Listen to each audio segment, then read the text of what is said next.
Aujourd'hui, j'aimerais vous parler d'un ami et surtout de la leçon la plus importante que j'ai retenue de mon côté par rapport à cette amitié.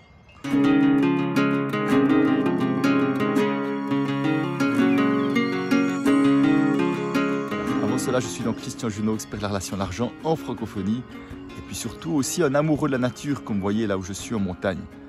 Alors pour être honnête avec vous, j'ai pas prévu de faire cette vidéo, mais en marchant, vous savez que quand on marche, il y a des idées qui passent, voilà, moi ça m'amène à de la créativité. Et j'étais en lien avec cet ami qui s'appelle Claude. Claude est décédé en 2009. Et puis derrière moi, tout au fond derrière, il y a un col qui s'appelle le col des pauvres, qui porte mal son nom parce que je trouve qu'il est merveilleux, mais simplement il y a pratiquement pas de végétation, des pierres, des cailloux. Et c'est là que nous avions déposé ses cendres une année après son décès. C'est pour ça que je pensais à lui aujourd'hui.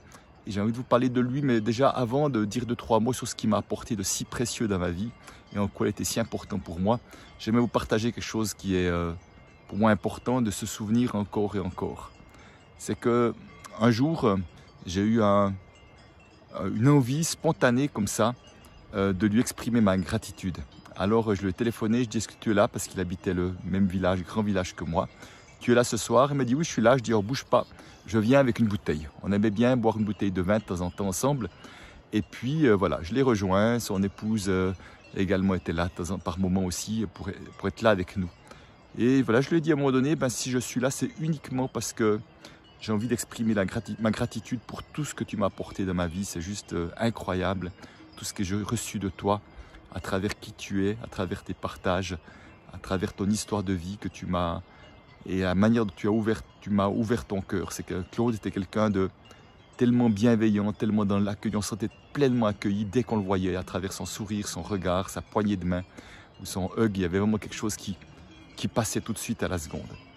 Alors, je suis d'autant plus content d'avoir vécu ce moment-là, parce qu'il est décédé moins d'une année après. Et ça, je ne le savais pas, évidemment. Mais simplement, je crois que j'aurais eu un regret de ne pas l'avoir fait, parce que ça fait partie de ces 2-3 personnes les plus importantes que j'ai croisées dans ma vie et qui ont vraiment eu une influence précieuse pour moi. Et quelle était cette influence-là? C'est que Claude a une histoire juste incroyable. Un peu avant que je le connaisse, je pense une année ou deux avant que je le connaisse, il s'est fait rentrer dedans en voiture dans une grande ligne droite par quelqu'un qui était en état d'ébriété, qui n'était pas la première fois d'ailleurs. Et sa femme et ses 2 enfants meurent dans cet accident de voiture. Et lui est le seul rescapé. Donc on peut déjà imaginer que ce genre de situation, la plupart d'entre nous n'allons pas nous en remettre. Et je me souviens avant que je le connaisse, le jugement apparaît dans les journaux, mais cette histoire avait bien évidemment fait du bruit. Et puis quand il y a le jugement, un hebdomadaire va l'interviewer et lui dit qu'il n'a aucune rancune, aucune colère contre cette personne-là. Et déjà ça m'avait terriblement, incroyablement impressionné qu'on puisse avoir ce regard-là face à un drame pareil. Et je l'ai connu peu de temps après, Claude. Je l'ai connu peu de temps après que j'ai vu cet article dans le journal. Et pour la petite histoire quand même, je l'ai connu et nous allions faire un jogging, une course à pied organisée. Et c'est lui qui conduisait la voiture. J'étais avec 2 autres amis. Et on a fait exactement le trajet qu'il devait faire ce jour-là quand il a eu cet accident de voiture. Donc ça me faisait très drôle d'être dans cette voiture conduite par lui, 4 dans la voiture et sur le même trajet. Et peu de temps après, ben, on a sympathisé tout de suite. Et on allait courir ensemble, on se voyait, et il m'a parlé de la mort de cette famille. Il m'a parlé de la mort comme personne ne m'en parlait, parce que moi je n'aurais jamais osé aborder ce thème-là. Mais il en parlait si naturellement, ce qu'il avait vécu, comment il avait vécu les choses, à quel point ça avait été compliqué par moments, à quoi il s'était raccroché. Enfin, c'était tellement authentique, et Claude m'a fait découvrir au fond à quel point j'aimais les partages authentiques, à quel point c'est quelque chose de très précieux pour moi, à quel point je donnais de la saveur à ces moments-là. Et c'est aussi pour ça qu'on a une si belle relation d'amitié, c'est parce qu'on arrivait à se partager beaucoup de choses. À cette époque-là, j'avais 32 ans, à peu près, 32-33 ans, donc pas loin de la moitié de maintenant. Et c'est vraiment lui qui m'a fait, je crois, découvrir que quand on se partage de cœur à cœur, il y a une relation qui est juste tout autre qu'avec d'autres amis que j'avais qui sont précieux, mais il ne se passait pas la même chose, pas la même vibration avec les autres, même s'ils étaient précieux pour moi aussi. Donc voilà, c'est une relation qui a duré longtemps et Claude, partout où il passait, il était enseignant de travaux manuels.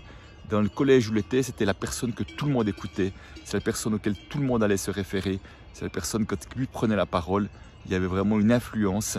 juste parce qu'il avait une forme de sagesse, une forme de bon sens. Il savait pousser des coups de gueule quand c'était nécessaire, il savait calmer quand c'était nécessaire. C'était un médiateur dans l'âme, c'était un leader dans l'âme. Et il faut bien imaginer que son départ a laissé beaucoup de traces, je dirais, parce que je me souviens, tous ces élèves qui étaient là aussi, c'était vraiment quelqu'un qui a été précieux autant pour ses élèves que pour ses collègues de travail, que ses amis comme moi. Donc voilà, il est décédé 2 mois après que j'ai perdu mon job, et il m'avait encore écrit une superbe lettre que j'avais annoncé ça, à quel point il croyait en moi, que j'allais faire des choses superbes, et je suis sûr qu'il serait très content, peut-être là où il est, en tout cas de voir le parcours que j'ai fait depuis, en tous les cas. Et en tout cas, ça reste, il garde une immense place dans mon cœur. Il y a des endroits comme celui-ci où je ne peux pas m'empêcher de penser à lui encore et encore, et d'avoir de la gratitude pour ces rencontres dans votre vie. Alors vraiment, je vous invite à travers cette vidéo, voilà, les personnes sont précieuses dans votre vie. N'oubliez pas de leur dire encore et encore, même si c'est dans le passé, même si vous ne les fréquentez peut-être plus, mais c'est toujours précieux d'entendre un témoignage de quelqu'un qui dit à quel point cette rencontre a été importante, à quel point il y a eu des apports qui ont fait quelque chose qui était différent, notre vie a été différente de par une rencontre ou autre. Voilà, j'ai pas prévu de faire une vidéo, j'ai pas mon matériel, vous voyez, je tiens mon téléphone dans la main, mais j'ai dit, il n'y a pas de meilleur endroit pour la faire que dans cette montagne, là où j'étais si souvent avec lui, parce que dans cet alpage, là derrière où on est, c'est son beau-père qui tenait l'alpage, et on allait parfois l'alpage ensemble, on allait dormir dans une petite montagne tout là-bas en haut qu'on voit à peine, enfin une petite cabane, je veux dire, qu'on voit à peine. Et donc j'ai beaucoup de souvenirs dans ces lieux-là qui sont juste magiques. Je vais juste les montrer un peu derrière moi comme ça. Voilà. Donc j'espère que vous pourrez vous relier à